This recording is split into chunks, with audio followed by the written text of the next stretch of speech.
done in the past couple of days. I'm going to start by doing a quick recap. And my first recap is actually going to be on the recordings. If you guys have any technical issue, well, not technical issues, but if you can't find something in the course, if you have any questions about the class, please reach out to me directly. You may not know, but there's quite a few instructors that teach this class, and they teach the class in the morning, at night. They teach it at different times. So your campus may be familiar with, Amy or Connie or Haley or, who's Taylor or whatever. So they may reach out to the wrong instructor. It happens every month, but we want you guys to be mindful that, just like any course, the instructor that you're assigned to is who you need to reach out to. So if you have any questions, you're trying to turn something in or whatever, please make sure you're reaching out to the right instructor, okay? Because then they have to go through the whole rigmarole they don't know, I don't know who's in Connie's class, I don't know who's in Amy's class, they don't know who's in my class, and we're like trying to figure it out all the time, like, who's this Joe guy? We don't know who that is, right? And they're like, oh, it's my student. So please make sure that if you have any questions that you're reaching out to your instructor specifically, or if you have someone at your campus that is supporting you, whether it's your career services, librarian, or whatever, make sure you tell them who your instructor is, because they may make assumptions, because they may not have dealt with all the instructors, believe it or not. So just wanted to state that. Yesterday, we also talked about the long-term goals. So I do want to talk about that. Once again, I'm going to give you until Sunday to go back in and adjust that. Again, some of you may not have understood the instructions on that assignment, because I'm seeing a lot of, my goal is to feed my family, my goal is to have fun with what I'm doing. That's not the requirements of the assignment. And I don't want to take off points. You guys are killing me. So there's only a few, but please, please, please, please read the instructions for that career assignment. These have to be career goals, not life goals, which I appreciate you wanting to have more time with your family. Trust me, I do. But the goals have to be specific. They have to be measurable. They have to have a time limit on it, and I don't want to take off points. So please, if you've made that error, please go back in and adjust that to ensure that you understand the assignment. It's not most people here. Most times it's always a student that unfortunately did not come to class, so they may not understand the assignment. But anyway, I thought I'd mention it here. Your discussion posts, and again, this is really for people that don't come to class, that don't understand it, but you cannot put, I agree, I don't agree. There is a word count. You guys are rock stars. Y'all have been killing it, but there are a few students that may not know that you have to actually respond to your classmate with the proper word count. So I do not give points for just saying I agree or I don't agree, right? Most importantly, you cannot copy and paste, my friends. When you do your discussion posts, I'm going to be lenient on the first one, but that is considered plagiarism. So if you're reading from the book or you're reading from Google, all you have to do is say, according to this author, here are the following items. And then put a reference at the bottom. I'm not going to kill you about APA reference, but just try to at least put the link where you got it from, or the book that you got it from. But don't just copy and paste, because that's considered plagiarism. Does everybody understand that? Because in essence, you're saying it, not the author, right? So you're basically basically telling your classmates that you're such a rock star, you came up with all that on your own.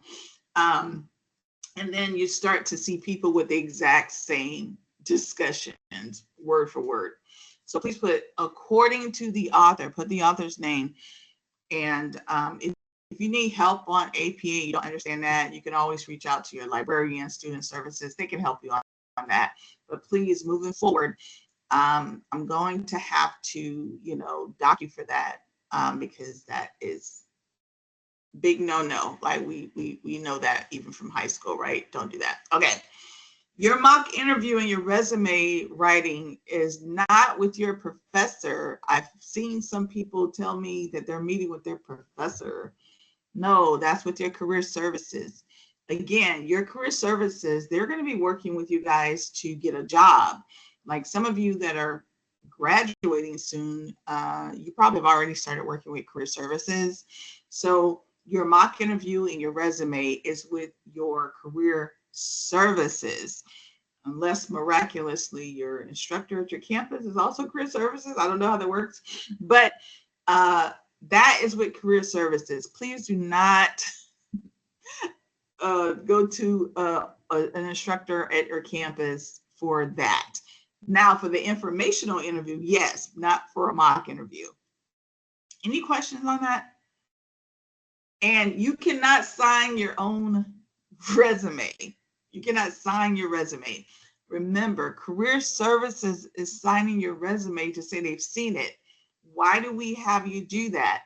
Because they are going to assist you in getting a job. They have to make sure they've seen your resume. It's not fair to them if you have a resume they've never seen before, and maybe they have this really cool job they want to send you to, and then they look at your resume and they're like, what is this? I've never seen it. So now they have to scramble to create a resume for you that fits that job description. And oftentimes they're working very closely with these employers, so they know what the employers want to see. So they want to make sure that your resume is mirroring what the employer wants to see. So it's really to help you. You don't want them to have to scramble and go back and try to fix your resume. So, and then they keep a copy of it. Sometimes they'll even submit your resume to an employer because they already know that they have this really good candidate for that particular job. So make sure that your career services sees your resume and signs off on it, and you're turning that in next week. Please do not email your resume to an instructor. That gets turned in as an assignment. You shouldn't be emailing any of your assignments outside of you having some type of technical issue to an instructor. It should go through the portal. That is to protect you as well. For whatever reason, let's say you don't get a good grade or at the end of the course, and you can't prove that you turned anything in. It's like, oh, I sent it to that instructor. I sent it to that instructor. No, one of the reasons why we have that is for legal reasons. You turn in your assignment through the portal. That way you have a record of it. The portal has a record of it. The teacher has a record of it, right? You don't want to send it through email unless you have some type of technical error. Does everybody understand? Any questions on that? All right.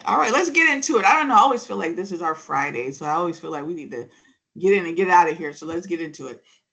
So we're going to talk a little bit about resumes. You're going to be setting up those resume times with your career services. How many people by thumbs up have a resume? I know most of us have jobs. We probably have a resume, but yeah, I see a lot of thumbs up. Very good, very good, very good. Jackson, Jarvis, I see your hand is up. Very good.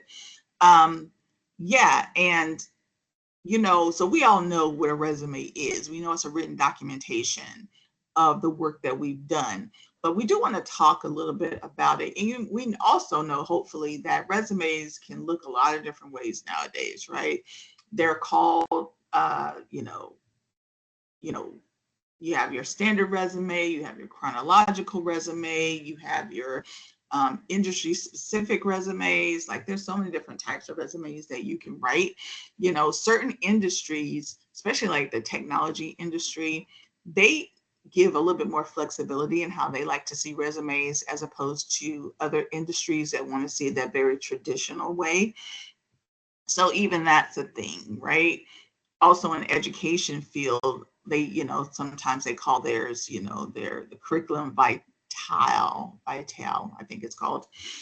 And they want to see resumes written where it's very specific on your education philosophy and all of that. But for the most part, most industries want to see that typical resume. Now, one trick you may or may not know is that you may have 10 years of experience, a lot of different types of experience, right? And there's no way you can put all of that on 2 pieces of paper, because a lot of times companies only want your resume to be 2 pages long. You may have heard that before, which, as you go through your life, sometimes it's very difficult to do, right? It's very difficult to put everything on 2 pieces of paper. Sometimes you have to leave things out. You have to focus in on the most important pieces. So when you apply for a job or a new job, you may have to go back and rewrite your resume to make sure, if you've done what that employer is asking for is included in your resume. So when you go and you look at those job advertisements and you see those keywords in those job advertisements, and that's why it's good to work with career services, so they can even show you how to do that. Definitely the technical skills, the hard skills, the soft skills are some of those keywords that we want to pay attention to. You want to make sure if you've done any of that, that it's reflected in your resume. You don't want to just give them a blanket resume and none of those words or phrases are in your resume, especially if you've done it, because maybe you're using a resume that didn't care about that. Maybe you were an administrator at your dad's, company, and welding is something new, so your resume doesn't reflect that. But now that you even have been in school, you want to go back and adjust your resume to make sure it includes some of those keywords. So really, every time you're in the job market, you're updating your resume. You really shouldn't be applying for a job that you don't have qualifications for anyway, but you do have to go back and adjust your resume to make sure whatever's in those keywords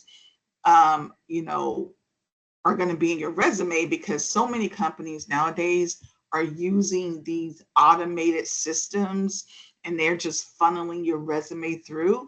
And if, thanks to AI, if the computer doesn't pick up on those keywords, they'll just automatically put you in the unqualified, pile.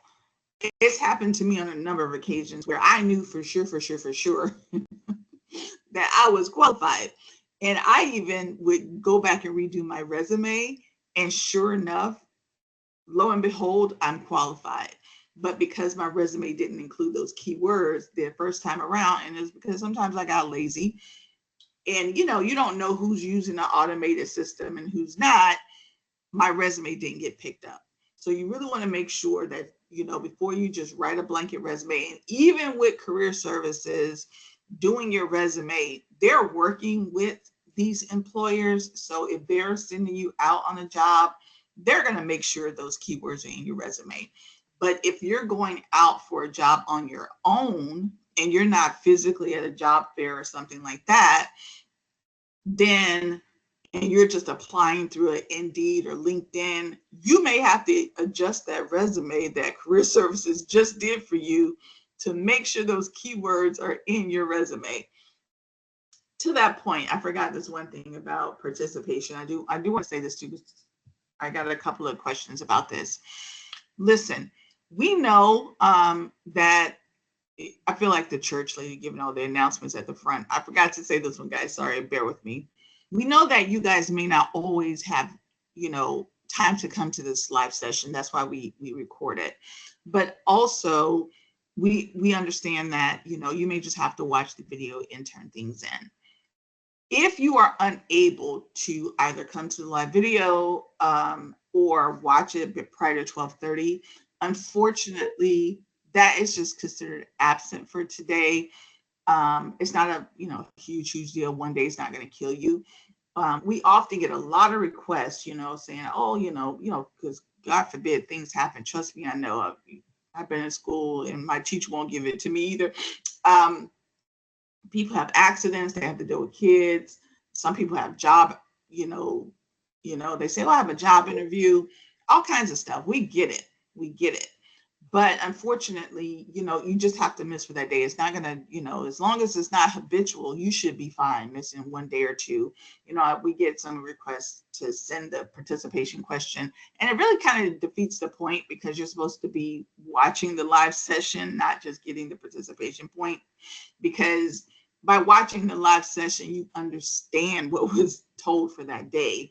And hopefully you see the value in coming to class. And obviously you guys are a rock star, so you do see the value in class.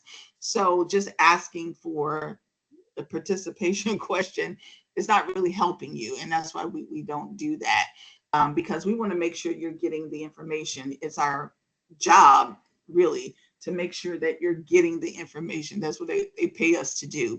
And so that's why that happens. So please understand that we're not trying to be, not trying to accommodate you, but it really defeats the point of you getting the information if we're just giving you the assignment and not having you go and watch the video. So thank you for understanding that, but I just wanted to say that because I got a couple requests on that as well. All right, so let's get back to it. So here's an example of, a job posting that came out, and you see right here where it talks about those essential duties. And you can even see, let's look at some of these, and you tell me. The first one here, it says reading. There's that basic skill, right? check mark for most of us. And interpreting blueprints and schematics to determine the specific welding requirements. Is that a technical skill or soft skill? Is that a hard or soft skill? Somebody just come off mic and tell me. They said this chat was supposed to be awoken too. Let's see. Can somebody try to type something in the chat to see if it works? Do you guys see it?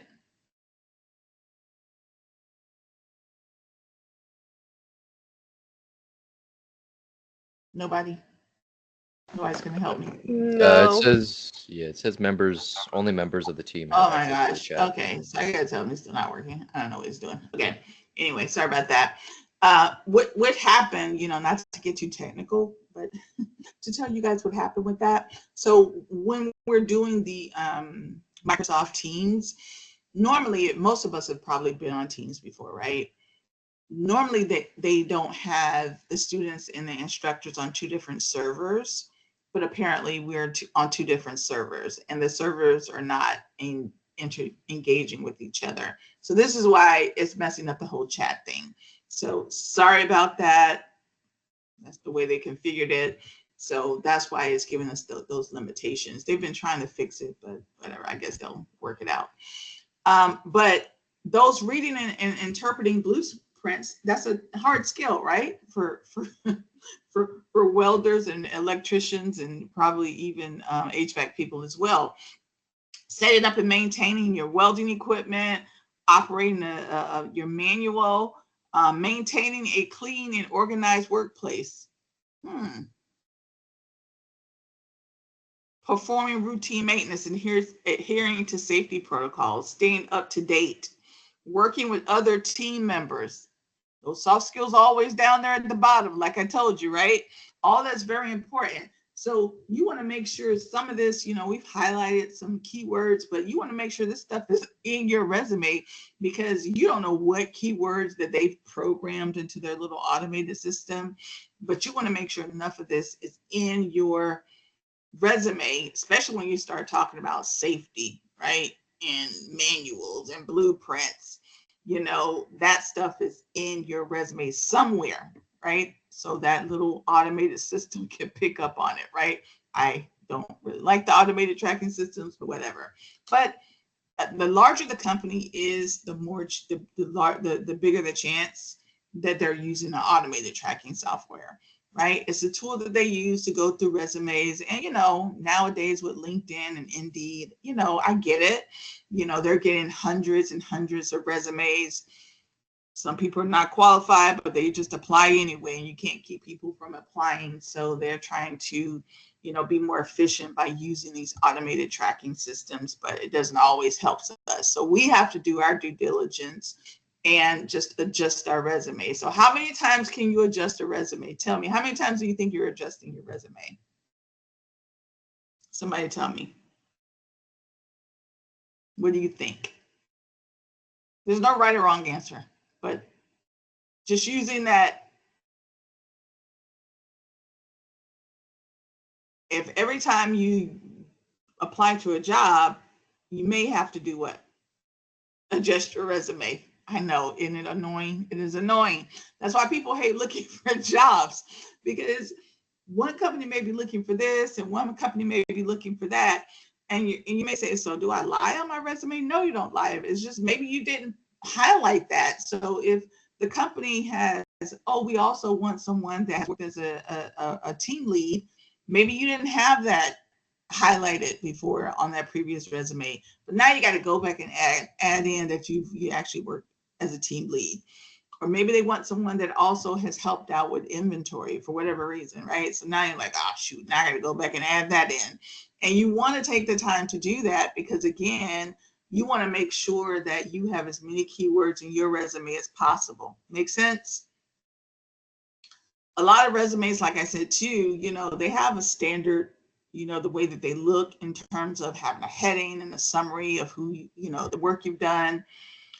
Some resumes outline skills, some don't. It's really just how, you in your career services team decides to do it. And let me just tell you, even from career services team members to the next, so campus to campus, one career services person may do your resume this way, somebody else may do it a different way. There's no right or wrong, as long as the information is there, right? So that's what's important, but typically you're going to see these different sections on your resume, including experience, education, and in the optional sections. Now, nowadays, a lot of people don't put their address on their resume because, the crazies out there. Some people do want to see that you're in the area. So I don't put my address on my resume. I will just put like my LinkedIn profile and I'll put like my city and state, but I don't put my address. So that's up to you. Even if career services puts your address, you can say, take my address off of there. I don't want some crazy come looking for me. It's sad that we have to think that way nowadays, right? But outside of your personal address, everything else typically I do put, but that's your preference. You can put it. A lot of companies do want to see where you live. So, I'll put my city and state, but that's up to you.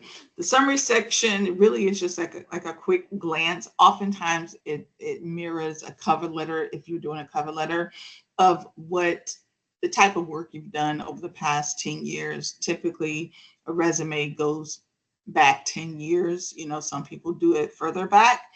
And it's okay to do it back further if you have relevant, job experience. I know, like, I've worked in banking. I worked in banking when I first got out of the military, and then years later. And so I wanted to make sure that they knew, even though it was way back then, that I also worked in banking. So I put it, I just, shortened my resume up a little bit so they could see that I have done that work. So, it's not a hard and fast rule that you only use 10 years, but something else to think about.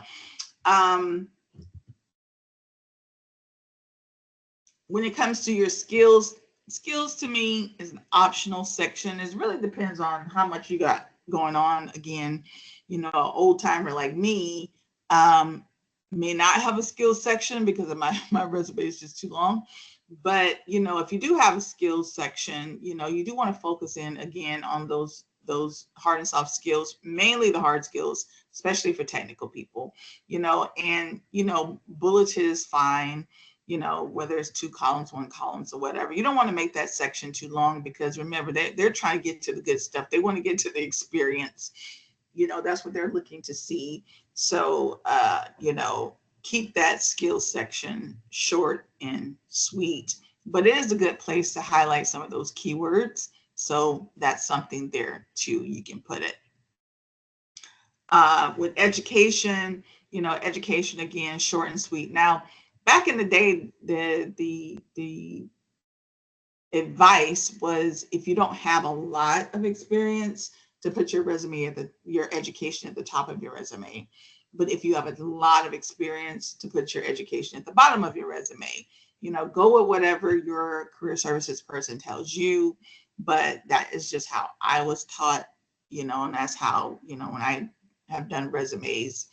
And I used to do resumes for many, many years, for like people transitioning out of the military and stuff like that. You know, if they didn't have tons of experience, I would say put the education at the top. But if not, you can put it at the bottom. But it's a matter of preference. There's no right or wrong. What you put in that section, you know, I think at bare minimum, obviously, what the degree is, what school it is, and when you graduated. You know, city and state and all that is optional. You know, again, you don't want your resume to be bogged down with too much unnecessary information. Nowadays they can Google the school. You know, they don't need to know the address and all of that. That could be too much. When it comes to experience, I used to teach this thing called PAR statements. A PAR statement is basically when you get ready to talk about your experience from your job, that you give a brief little paragraph about what you've done. But then you notice how sometimes you have those bullets. Like one thing you should never do, now, this is me, follow your career services instructions. I'd never just give bullets on a job description. I always start with a brief little paragraph about what the overall work was. And then with the bullets, I only talk about successes. So the bullets don't give just a brief overview of what I've done with that job.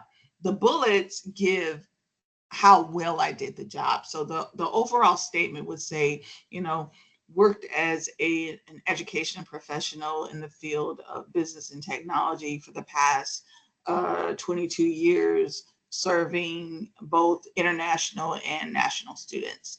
But then the bullets will say how well I did, you know, received teacher of the year for the past blah, blah, blah, blah. Um, you know, was able to, you know, write in this such and such journal for blah, blah, blah, blah, right? So those are going to be how well I did my job. So that's what we call PAR statements, because the statement itself, those bulleted ones, are supposed to talk about like a problem, a action, and a result. So by me saying, you know, I won something, that suggests that, you know, I did it well enough that the result was I won something, right?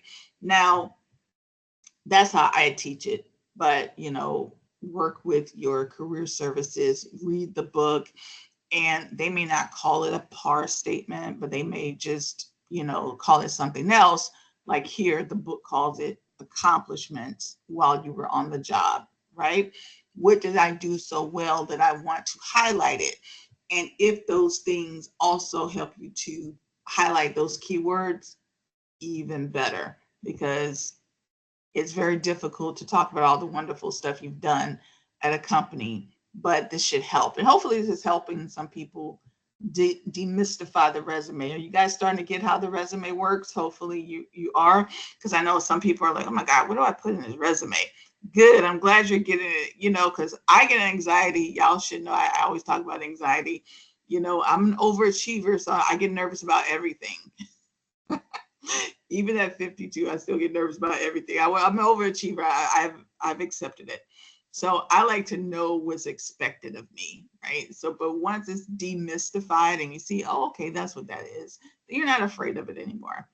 So that's really all you're really writing in your resume, and you know the experience is the key piece, right? So it's like, how do I write my experience? A brief overview and some key accomplishments. That's what you're supposed to be doing, using those keyword statements from the job. like I said before, there's a lot of different types of resumes, whether it's, a timeline, which I'm calling a traditional resume, chronological, starting with the most recent job that you've had all the way down to your first job, you know, so to speak. Now, I'm also going to say this. You don't have to include every single position you've had. Sometimes you can skip over positions. Like if you're someone like me, I've taught the whole time I've been in my industry. So I have like two different resumes. Really, I have three different resumes because if I just want to go for a teaching job, I don't want to put all the corporate stuff I've done in that job because then they get all confused. So I'll write a resume and I only talk about my teaching. If there's a gap in between teaching, I might include some of the work, but a lot of them, unless it's, an adjunct position, and even then they get so confused. It depends on who's looking at your resume. I just try to keep it simple. If it's a corporate job where I'm doing some corporate work, I won't even include the fact my teaching because they're gonna be like, what is this? I'm not looking for an instructor. I'm looking for a compliance person, right? So I don't include that, right? So you don't have to include every little thing that you've done, unless it's going to cause like a huge gap, or even if it causes a huge gap, I'll try to make sure that I pull out, like, even if I have worked as a trainer, because like I work as a trainer for the federal government, or I did until they put us on pause. I'll only talk about the training part, even though I do way more than just training. If I'm going to include it in my resume, right? I'm not going to talk about all the other stuff I do, but then if I go back to the federal work, I'm not going to just focus on training because that's not the work. Does that make sense? So that's again why you're massaging that resume each time, depending on who you work, who you're applying to pull out the things that you do. And sometimes you can skip if you're doing two things at the same time. If I'm teaching and working for government, but I'm going for a government job, I can just drop the teaching. Like they don't care about that. Does that make sense? So you don't have to include everything in your resume because that'll confuse them. And they'll be like, I don't know what, I'm confused. Everybody, y'all know. if you've been out there looking, you know how to get those HR people. They get confused very easily. I don't need the drama, right? I'm trying to get a job. So, how you save your resume, that's pretty self-explanatory. Sometimes you do want to be mindful that not every company wants a Word doc or a PDF, and just pay attention to what they're asking for. Again, some of these people can be very persnickety. Now, I told you I want a PDF because maybe they want to run it through some system or they don't want it in Word or whatever. So just pay attention to how they want it because, we don't want the smoke, right? We don't need the drama.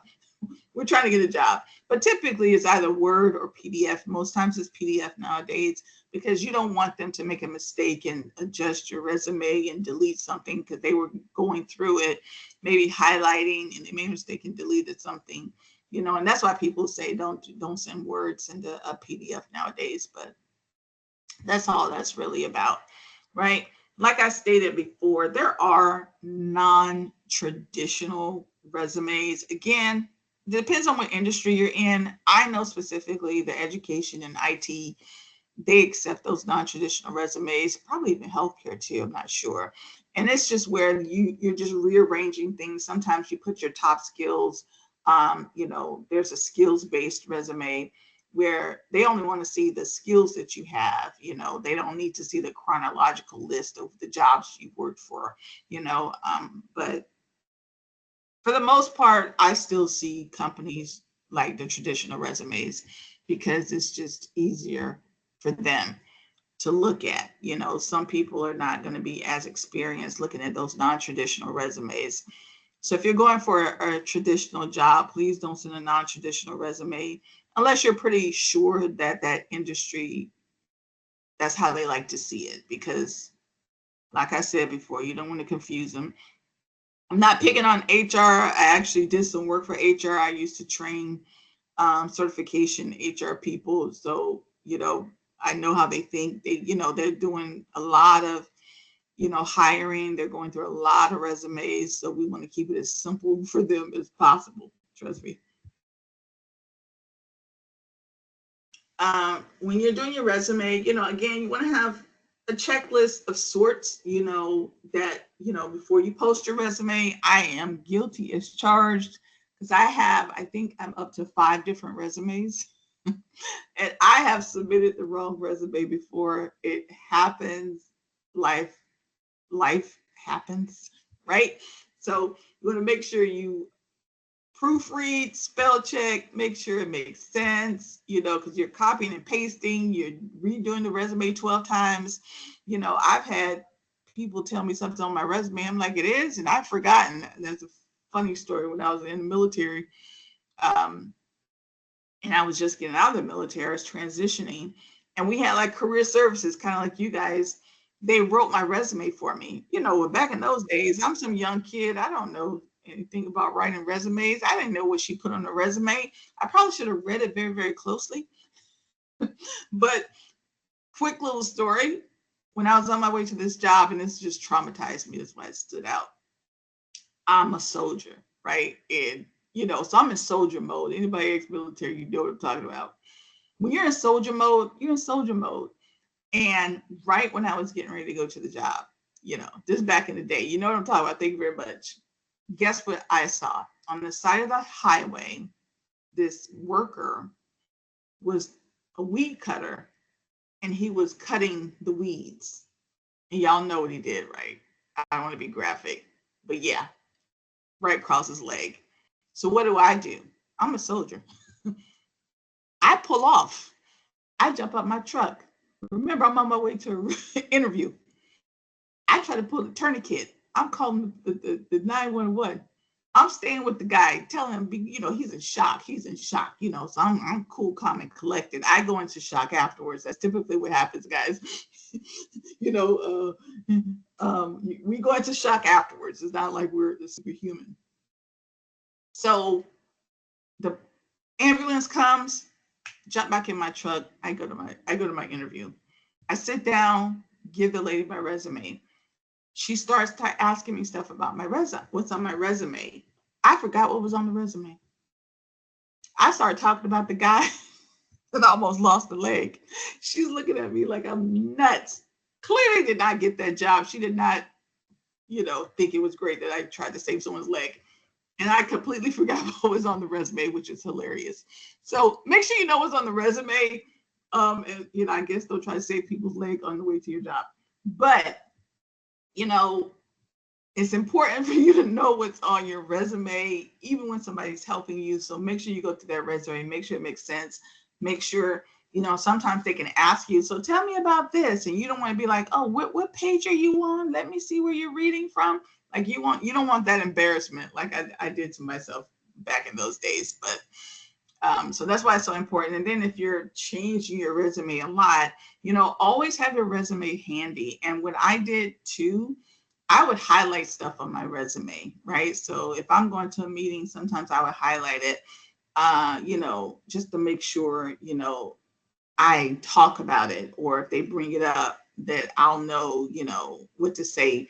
And when we get into interviewing, I'm going to give you a lot of great tips. I'm going to demystify this whole interviewing thing. So you guys are going to be champs with interview. You're not going to be afraid to do an interview by the time I'm done with you. I promise you. There's a whole method to that madness as well. But one of the techniques I do use, is to highlight key things on my resume, so I'll remember what to say. And then I also, when I get ready for the interview, I have a instance or a story or an example already in my head, so I'll know what to say if they ask. But that's for next week.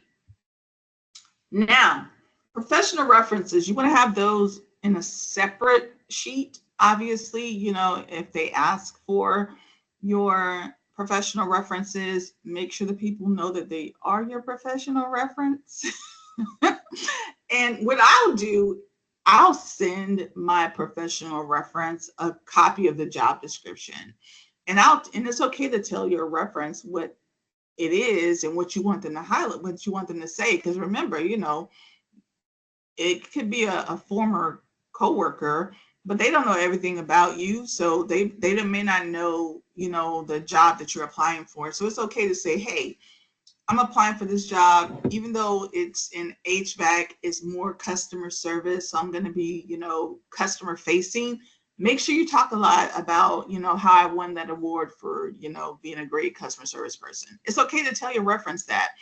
It's okay to send them the job. It's actually courteous to do that. You don't want the people just calling your reference and they're like, what? Bill? Yeah. And now they're caught off guard. They don't know what to say, right? You don't want that. Don't do them that way. Make sure you let them know, that someone's going to reach out to them, that they are referenced, and you really want to make sure that you get their permission to give out their personal information. All right. Typically a reference document, looks like this. I've only seen people ask for 3. I haven't seen more than 3 or less. I try not to put, obviously it's supposed to be only their professional information, but, phone number and email, unless they're asking for the address and the company and all of that, because your reference changes too, right? So they may say only use my Yahoo address. They may not want people calling the job, which is another reason why you want to get your reference approval of how they want to be presented. But for the most times, it's phone number and email. You don't necessarily have to put the address because your reference, they switch jobs as well too. So that part may change a lot, but typically their personal email and phone number stays the same. All right. Do we have any questions? I know I was going a little fast. I was trying to get us a little bit of extra time today since this Thursday is kind of like our Friday, right? Any questions on that? Yes, I have a question. This is Elijah speaking. And so, long story short, I wasn't able to log in for like the past 2 days. And I just learned how to log in. Because the first time I kind of did it on a computer, so it was a little different. And I went home and tried to do it, and it was just a little different. So, but I'm good now. So I did not catch the question for the day. Because Yeah, I haven't just get it's it's right on the screen right now. I haven't gotten to it yet. Okay, good then. That's perfect. Thank you. Perfect timing, right? Here you go. Yeah, thank you. Yeah, and just FYI, I always give it at the end of the presentation anyway, because I know people are, some people have to drop their kids off. Like, I get it, trust me. All right, so here's the question for the day. Elijah prompted it. The question, what I want you to do, I want you to list 3 unique, i.e., different things you learned about resumes today. Be specific. Don't be specific. 3 things, and let it be something you learned. Hopefully you learned something, or else I'm gonna feel bad. 3 different things you learned about resumes today. Pretty simple, right? I'll give you a minute to write that down. Just 3 different things you've learned about resumes today. Hopefully it's something you didn't know. Anybody learn something they didn't know about resumes? Give me a thumbs up. You don't have to protect my ego. Okay, how many? Let me count all the. Okay. I'm so ego driven. Okay, no. Oh, good. Look at all my thumbs up. I got a heart. I'm an overachiever. You guys, I've told you that. So don't judge me. Blame it on my first grade teacher. She gave me that little sticky, that little star, and it's, oh, look, I got a hand clap. And it messed me up for the rest of my life. It's awful. It's awful. It's like I work for food. I work for applause.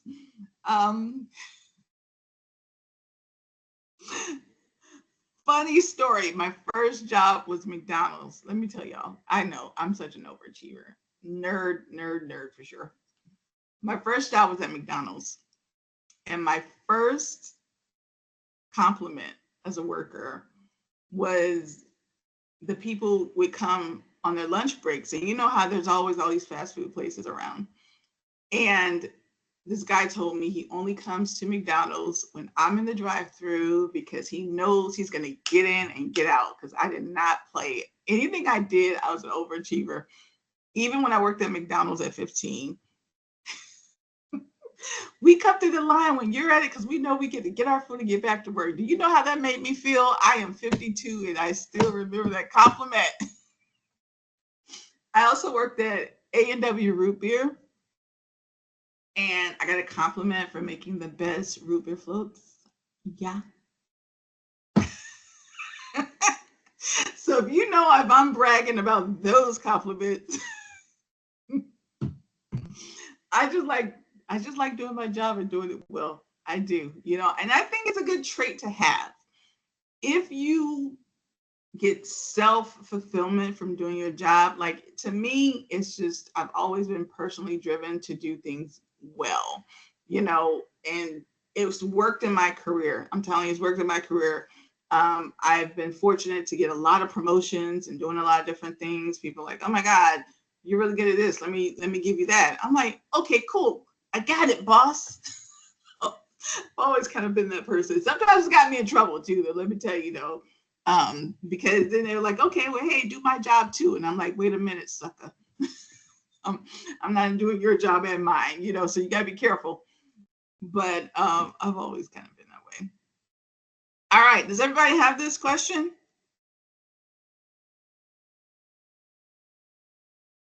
All right, so let's get to the other two assignments we have for today. They're pretty easy. The other assignment you have, and I need to stop saying the word so much, resume keywords. So you're going to go through a job posting. I like Indeed.com because it's simple enough. And I want you to list the skills qualified applicants are expected to have. So just go find a job posting, and I want you to separate it out between hard skills and soft skills. So if you guys remember, the hard skills, those are your technical skills. Soft skills are things like teamwork, good communication, blah, blah, blah, right? All important. But I want you to find a job posting and find the web addresses of three. I'm saying three because I know I'm going to get somebody that only gives me one. 3, and just list out the hard skills and soft skills. That's all you have to do for this assignment.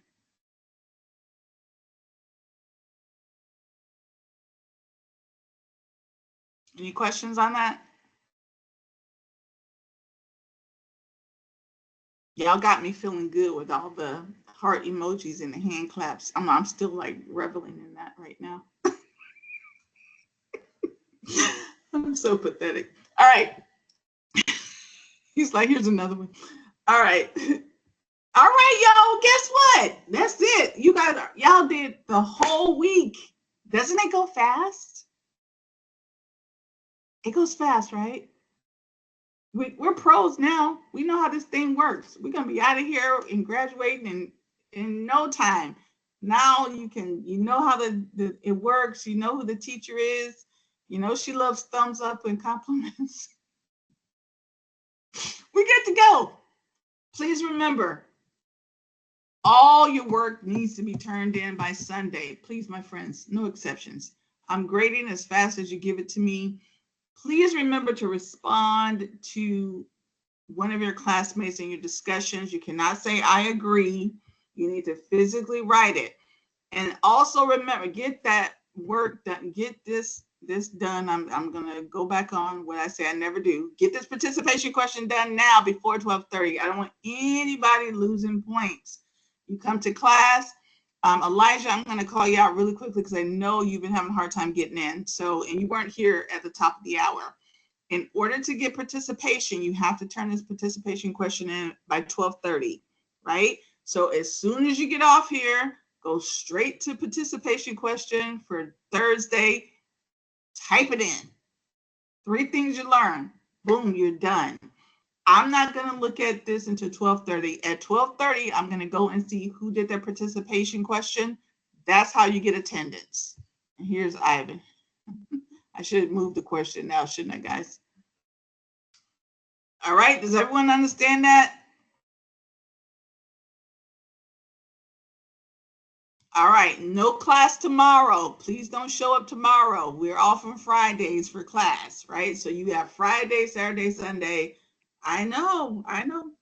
To turn in any straggler work that you weren't able to do, because I know life happens. So you have until Sunday, 11:59, to turn everything in that you haven't done. Oh, look. Y'all just trying to get good grades now. See, y'all doing too much, but I'm taking it. It, making me feel good. I'm so vain. I'm taking it. All right, y'all. Let me get out of here. I done told y'all too much. Y'all gonna make fun of me for the rest of the class now. No questions. If not, I'll see you guys back here on Monday, 10 o'clock. Thank you guys so much. Have a great weekend.